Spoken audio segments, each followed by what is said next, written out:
Hi guys, I recently attended Rezzed, the PC and indie game show down in Brighton in the UK. At the show was Dean Hall, aka Rocket, the man who created the DayZ mod. And as well as chatting to us, he gave a presentation to a couple of hundred people. And he gave his insight into where he came from, why he created DayZ, what he wants for the future. And that's what's running in the background as the audio. And also on top I've put some slides that I took, photographs of the show. Hope you enjoy. One of my artists, when I just started my first video game industry, he said I looked like a glean. So so I was like, okay, sort of just like, sure enough, I'm a bit shy. It's my first job. And then he said, because there was already a programmer called Glenn there, it got a bit awkward. So they called me Rocket Two Guns because he seemed that was like a Glenn's name. So that's where that comes from. I was originally in the Royal New Zealand Air Force when I left high school. They paid me through university, which was cool. Then I worked as a producer at She Interactive, and then I got really sick of making licensed console games. I'm not going to say any of the games I worked on because you should not buy them ever. In fact, I wanted to camp out with one of them at the store and make sure that nobody bought it. And then so, in disgust, I joined the army, which was kind of random, and then ended up as a multiplayer designer at Bohemia Interactive. So, if you ever get really upset with your job, just join the army and blow stuff up. Right, so DayZ, what is it? So, pretty much you spawn on a beach, you have to scavenge and find the different items that you want to survive in the world. There's no rules, there's no objectives. It was really just designed as a tech demo for something that I'd been pitching for a while. And the players have to deal with all kind of environmental effects, so fractures, getting injured, bleeding. I'm sure probably most of you are familiar with that. So the only AI that exists in the game are the zombies. The rest of it is all about player interaction, which is really the key thing we wanted as part of the project. So in terms of the development, probably the biggest challenge, so when I was developing the mod, the biggest thing for me about modding is I think modding is kind of, too many mods are emulating games.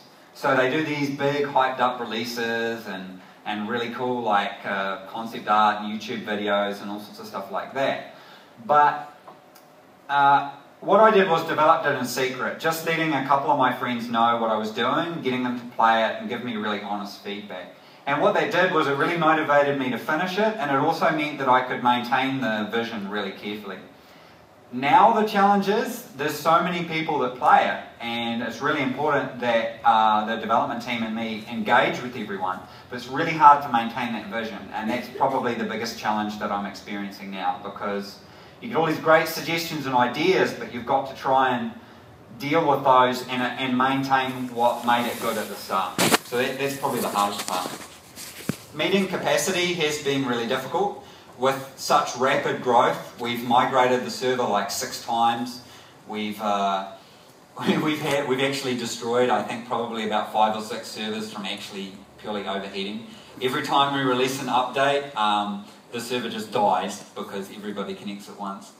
We sort of have trouble telling the difference between a DDoS and whether or not just some YouTube channel has posted a review on the game. So that makes things pretty interesting.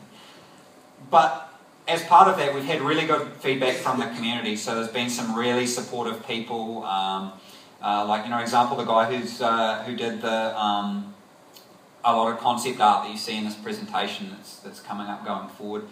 We had Multiplay provide a lot of servers and post altitude. So basically, a whole bunch of people from the community. I mean, you guys there have come forward and really supported the idea. But probably the biggest support has come from people buying copies of Arma 2.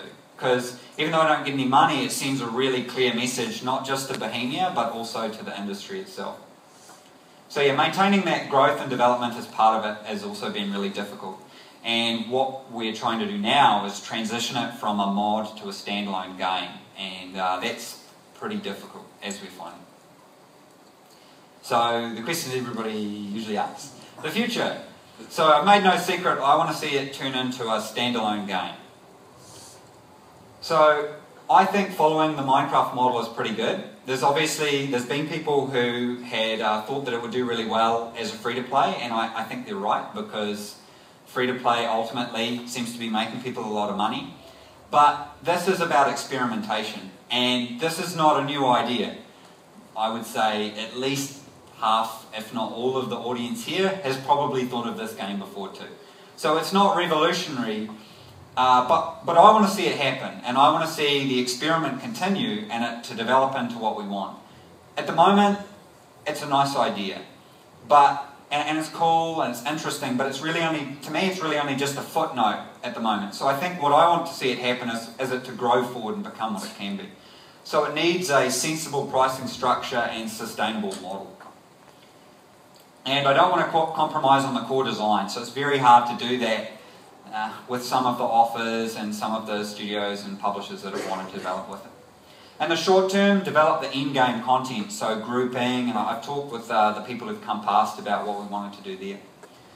And yeah, really push towards that group-oriented stuff. So another area that I haven't really talked about with people is the website and forum integration. We want to fully integrate the game with the website and the forums so that it's all kind of a seamless experience. Push the statistics more because I think they're really cool. And be able to manage your character and clan through online interfaces and stuff like that. The optimization has been pretty important, and you can see an example of that with 1.72 that's out there. Yeah, we've just migrated the central server in preparation for all the sales that are coming up. So this is a little preview that Joe and Clayton, some of our guys on our web team, have been coming up with. So the idea is that when you log into the website, it tracks all your statistics, it has all kinds of information, and you can feel much more connected with your character. So it's been, like most things have happened, you know, we have a whole bunch of crazy events come up, like we had the DDoS, and then we had even performance problems on top of that, with the sales causing almost a kind of DDoS. And so we've been a bit pushed back in that, but expect that to come out reasonably soon when we push towards it. So yeah, there'll be more to follow on that. I'll post that online so that people can find it. Cool. So this, I tried to rush through that pretty fast because for me, hopefully we've got a bit of time. This is really important for us. I didn't buy all those copies. You know, I don't have quite that much money. So you guys sort of bought all those copies, and what you've done is you've sent a message about the type of games you want to see developed. So we want to see the experiment go through. So yeah, if anyone has any questions, otherwise I'll just ramble on. Yeah? Back near the beginning you had a karma system for banditry involved, and that kind of got canned and stuff. I wondered, do you have any kind of replacement mechanics in the pipeline? Yeah, that's a good question. The original bandit mechanic was a bit of a false economy, so people were accidentally becoming bandits. So that sort of forced people into what they had to do. So I think the solution that we're thinking of is more subtle features, and I tried out the whole heartbeat thing. You look at the guy and you can see, you know, if they've got very low humanity, you hear sort of a very faint heartbeat in your own head. We would ideally play with more subtle things, like we were talking about faces, like having your face change slightly, maybe more scars or you know, scowling face or something. Another thing was looting a body, and after you've looted a body, if it was a freshly killed body, you'd have blood on your hands for an hour afterwards or something like that. So we need to play with those ideas, but I think punishing banditry is just totally not within the scope of what we want to do. If we do that, then we'll destroy everything. What we have to do is keep trying with the experiment until we find the right answer. If we compromise on that, then I think, you know, the project just loses its core spirit.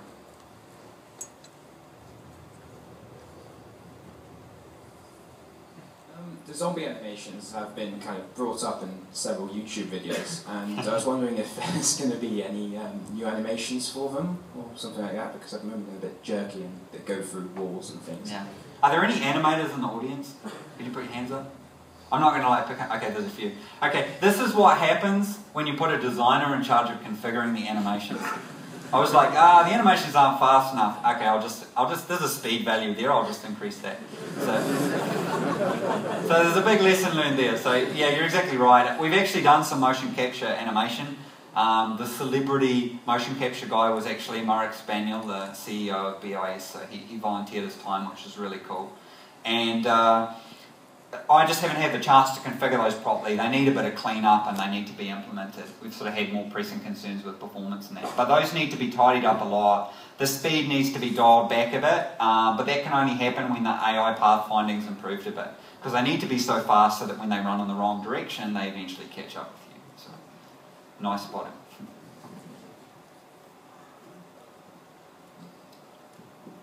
Hi, do you see yourself sticking with the Armour 2 engine? I think it's really well suited for this. I mean, it was already quite, you know, obviously hardcore. And really, if you actually look at DayZ as a core, it's really just a cut down version of Armour. What I would like to see happen is it goes standalone and then go in the direction it needs to. So to develop that group play stuff that I previously put, there's some really special mechanics that need to come out of it. So, for example, I mentioned to a few people, we experimented with building wire fences and sandbags above ground and it's not really working. So that's where maybe we could have construction and things go below ground. Armour, the real virtuality engine, which Armour's based on and which also spawns Ironfront and virtual battle space and that, it's a really powerful engine and there's a huge amount of flexibility, and I think that following that engine would be ideal, but it would obviously need to do some pretty specialised things to fully realise what we all want. Hello? Cool. A voice from, like, no. Hey. Oh, there you go. I see. Got it. Man a lot with the of current zombie games incorporate ridiculous elite zombies that explode or spit blood or all of that sort of junk. Are you going to include any of these sort of elite zombies, or are you planning to up the tension of your game by just increasing the mass of mob zombies?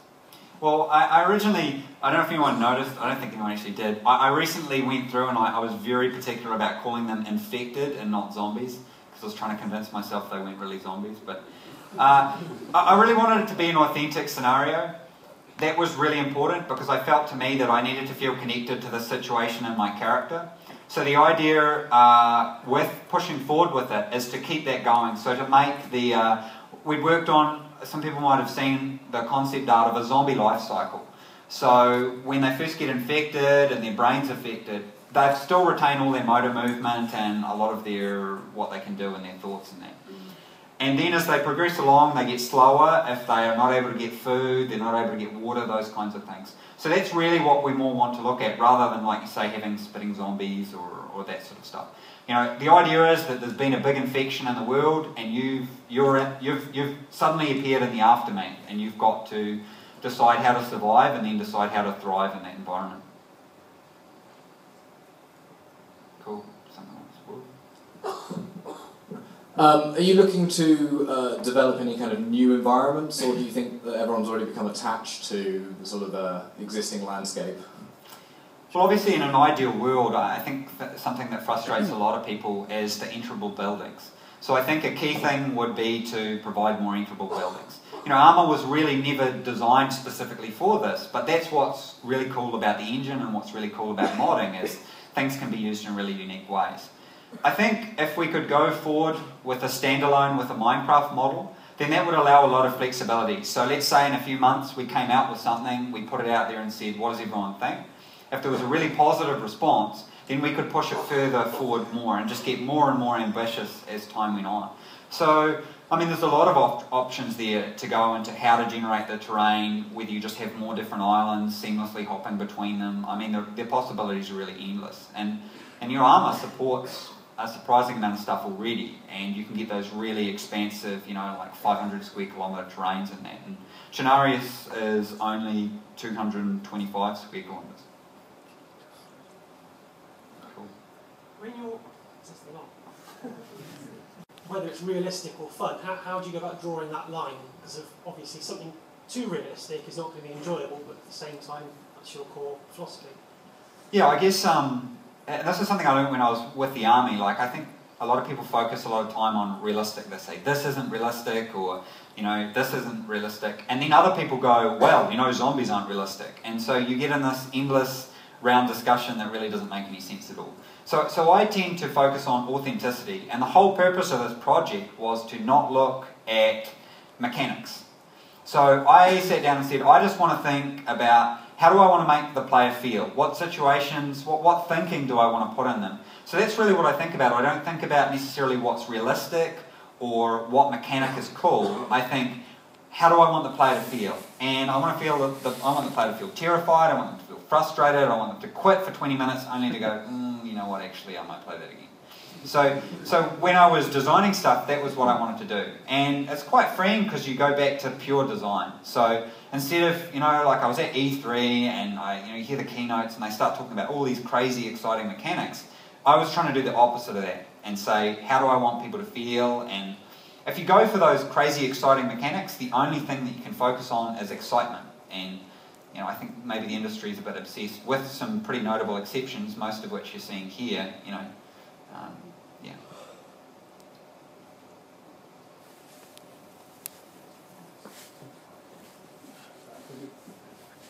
Hello. I was wondering, what's sort of your stance on sort of more sort of scripted events like supply drops, that sort of thing, contrary to the more organic sandbox feel? So which direction are you more focused on, and how are you looking to explore that in the future? Well, I think if we had small numbers, that was probably something we could do to enrich the world. We've got such huge numbers now, and they're probably, it's assuming we keep going in the direction we are. I think the important thing, and it's really sort of reaffirmed me wanting to have me and the development team focus on building the structure of the world, but the players actually build the world itself. And that's why I want to get more construction and development, more ways for the players to interact and have persistent impact on the world, because that's where the real strength comes from.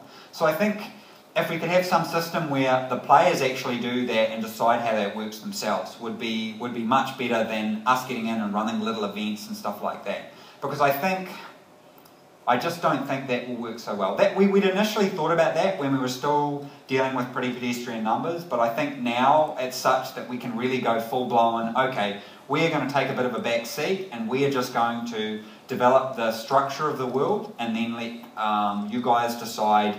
If bandits are causing you an issue and people killing new players on spawn, well then you guys have to do something about it and form vigilantes. But we need to provide you the tools to do that, and that's what we don't have.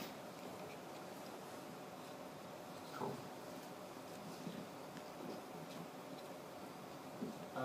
With servers, you have permanent sort of things. Are you ever going to release it so that people can just run things to play locally with their friends? Just opposite. Well, I mean, that would be ideal, but I guess what I really wanted to do, and something I'd seen when I was working as a producer, I think too many people with game design ideas, they try and do all this stuff. And they put heaps of stuff in, we should do this and that. And I think no one's really seriously sat down and looked at multiplayer zombie survival, in a persistent world. And that was what I wanted to do. So maybe out of that, at the end of it, the tools and the mechanisms and the assets might be there to do that kind of single player stuff. But I think there are a lot of good game projects I've seen out there that are already doing these really great single player and even sort of cooperative type play experiences. So it just sort of felt kind of pointless to me to focus on that. And I get a little bit worried when people get really obsessed with that with DayZ, because I don't think it would do that well. There are a lot of other projects, there's a few here that are doing that much better. So I want to keep that focus purely on that core hub of the design, the reason everyone's here now, and follow that through to the end. Without doing that, I think we'll just get lost and we'll all be wearing hats. Hi. Whoa. Hi. Okay, over there. At the current moment, I know it's all in beta or whatever, so you allow the community to host their servers.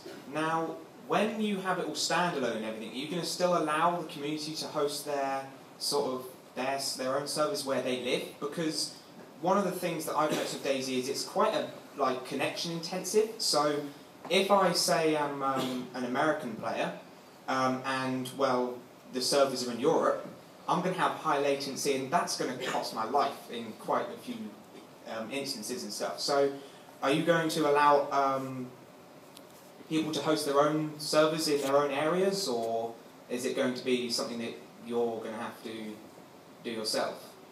Well, I think that I expect, let's say, for example, we put a year time frame on the project from now, which I'm just arbitrary pulling out there. in the short term, we have a pretty good idea of what we want to do. But let's say we can do a standalone. Let's say we follow the Minecraft model, we release an alpha in a few months for some really low price point. If that was successful, we'd get more ambitious. And you know, there's several ways it could go. I mean, I think the Eve model is really cool. To me, that would be really awesome if everyone was playing on some large, like, procedurally generated world with some central node. That would be awesome, but also very difficult. So it depends on the success of the alpha, how far we go. In the short term, I think continuing with the model we have now is the best outcome, which is where the community is not only involved in the development, but in hosting the servers. So at the moment, none of the development team actively get involved in the management of the servers, and I think that's the way we have to go now, because it's just too intensive for releasing updates and managing the bandwidth and managing the servers, and we get burnt, you know, from having all the RPD, say, RDP details and the server details and you know, with a few people. So we want to push that out to the community and continue that, and that would be how I would expect to see it continue, just purely from a practical standpoint. But ultimately, at the end of the project, I think if we could get more ambitious, that would be cool. Like maybe make use of peer-to-peer more and instancing and stuff like that. Cool. Do you think that there'll be like a shopping/currency system to come up? We talked about this quite early on. A few of the guys who I was talking to get feedback about currency. It made me really uncomfortable because I just can't imagine, at least initially, in some kind of apocalypse, you know, people going, man, we really need to get some money, guys. What are we going to use? You know? I would prefer to, again, that we provide a bunch of tools and options, and then you guys decide how it runs.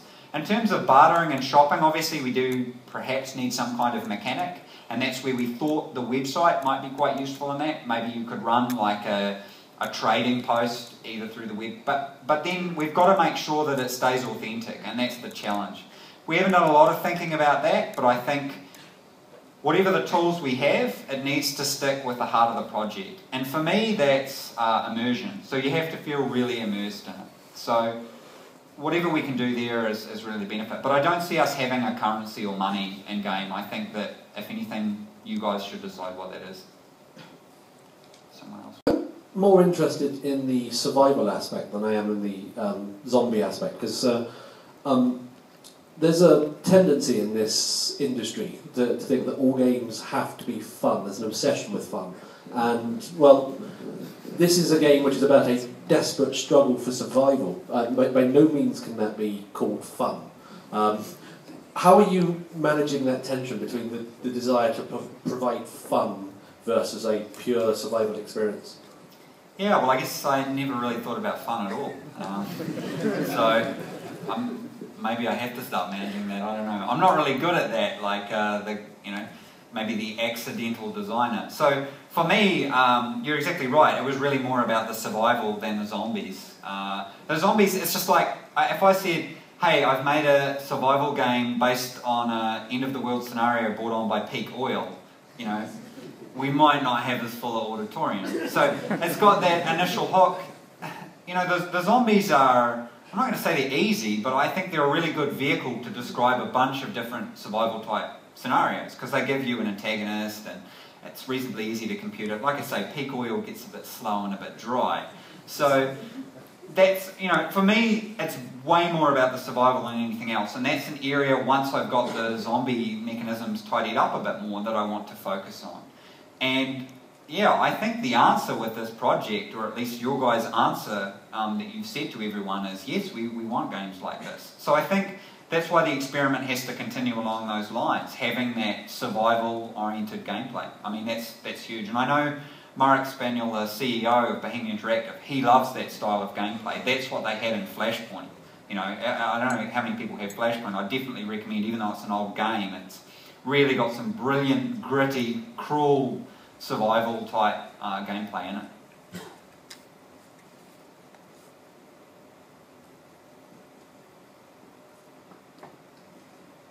So I was reading a story about a player who was kidnapped by a group of other players. They threatened him at gunpoint, forced him to give up his weapons, and then made him go into houses on his own to make sure there were no zombies and all this sort of thing. And I was wondering how much you think about supporting unusual or unforeseen player interactions. Well, I guess the way I think about it, and early on, for those who are the DayZ hipsters out there, are there any DayZ hipsters? Like, you know, people who played initially? Yeah, they're all gathered in a group over here. I noticed that before. So, yeah, you know, I really just wanted to initially say, right, you can do whatever you want. And then there were a bunch of people who played it, you know, maybe because their friends said it was cool, and they were like, but what do you do? You know, what's the point, you know, and how does that work?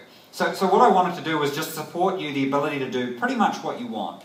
And out of that comes the unusual stuff. I think if I sat down and said, I want the player to be able to do this weird scenario, it would feel really forced. So I think that's the aim, like, with removing the bandit system and all that stuff, is to try and just stick to that whole, okay, this really is an open world. You really can do what you want. The only limitations are going to be around performance and system. Like, I wanted you to be able to construct above ground, but it just doesn't work because everywhere ends up with sandbag and wires.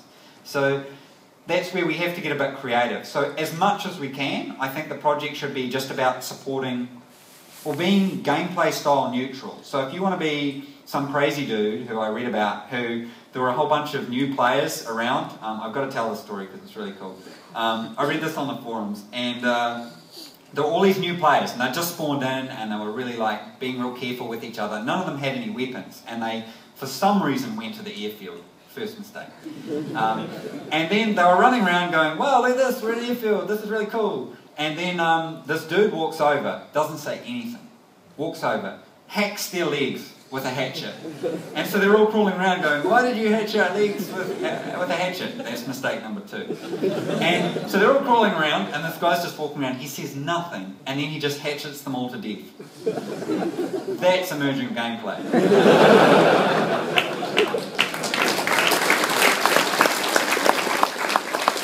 True story too. It's a true story. You can read in the forums. I posted on my Facebook. It's very cool.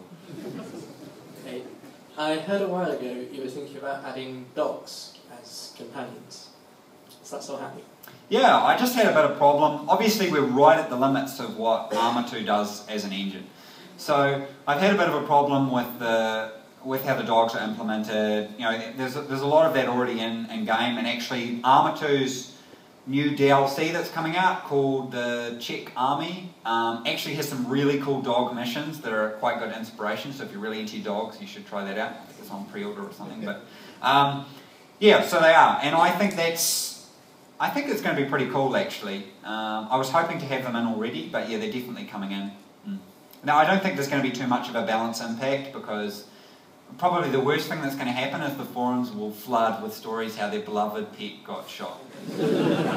Maybe Peter will like sue me or something. Hopefully not. Not before Pepsi anyway.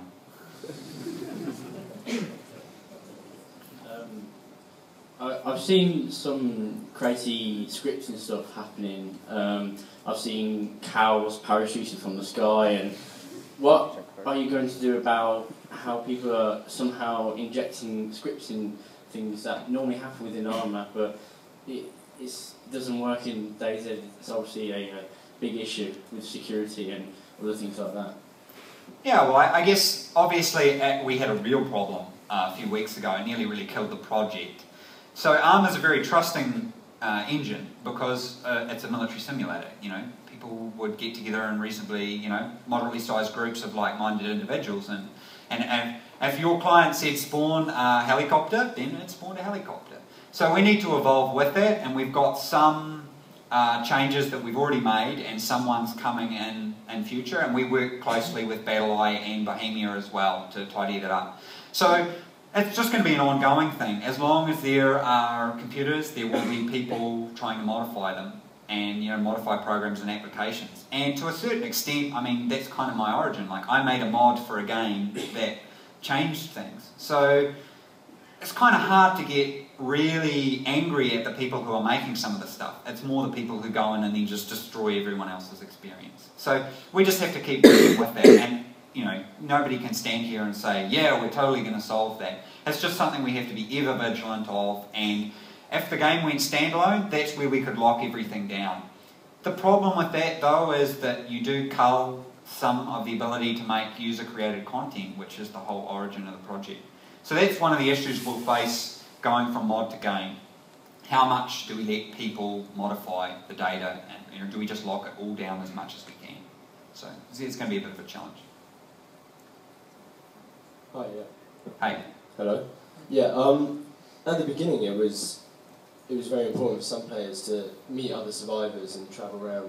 And you've taken out the global channel with that, so it's quite hard for that now, and I think it's fostered that environment of shoot first and ask, have you thought about maybe introducing sort of walkie-talkie or CB radio equipment to create a global channel, but one that you have to find equipment for? How are you going to stop that?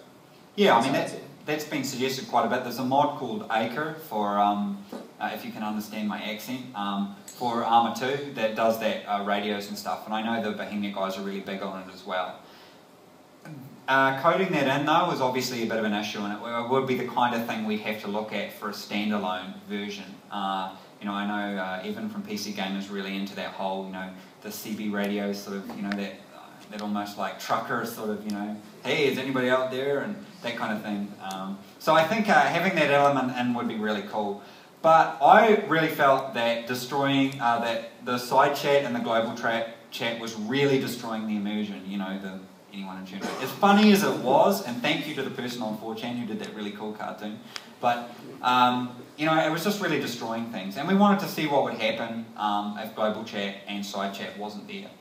And I think it's having an interesting effect. So when we bring radios in, like, it's necessary, it's something we'll have to bring in, but I don't think it will be in for a while because it needs to be developed properly.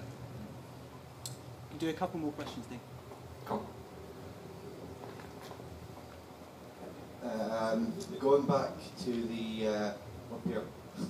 Oh, going okay. Back to the survival aspect, a player could potentially just live off the land, live off lakes, and essentially care bear.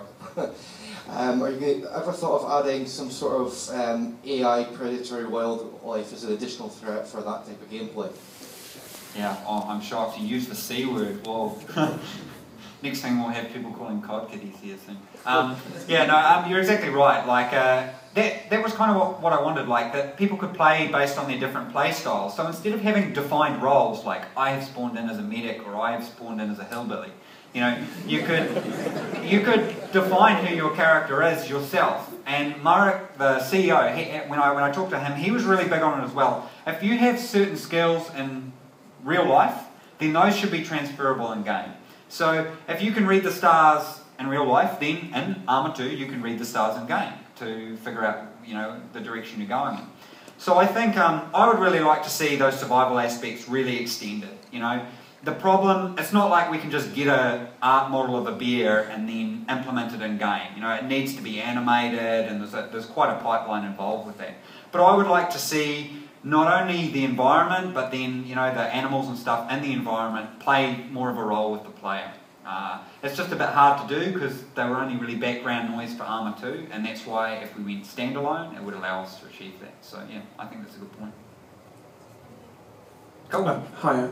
I think it's really cool that you're looking at implementing ways of giving people construction capabilities, and I remember reading a thread on the forum, a guy had sort of said, well, okay guys, this is it, we're going to start a trading camp.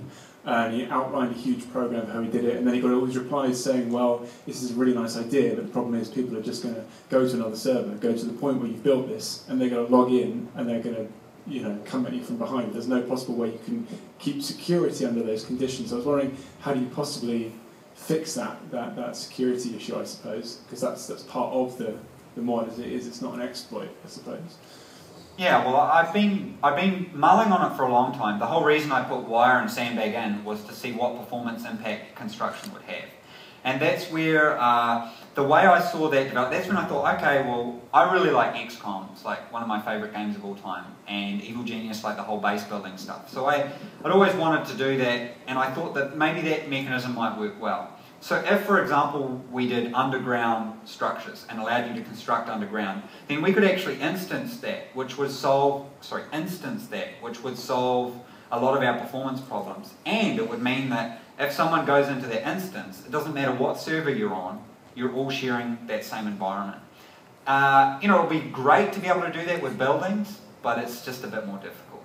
So we might have to come up with some kind of narrative why you're underground. But as I, you know, sort of preface everything, this is all, you know, just seat of the pants development, so we'll just have to see. But I think in order for the game to develop to where we all think it should be, it needs construction and the ability to support exactly what you're saying. And I think underground structures is the key, because it gives us the performance ability to do that.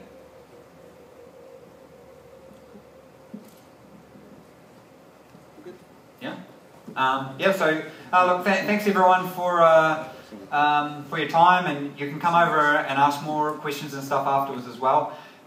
Just, you know, the final point I'd like to end on is that you know, I didn't buy all the copies of those games, so you guys have sent a really strong message, not just to companies like Bohemia, but a lot of other publishers. And so you guys need to vote for your feet. Vote with your wallets, you know, as to what you want in games. So thanks very much.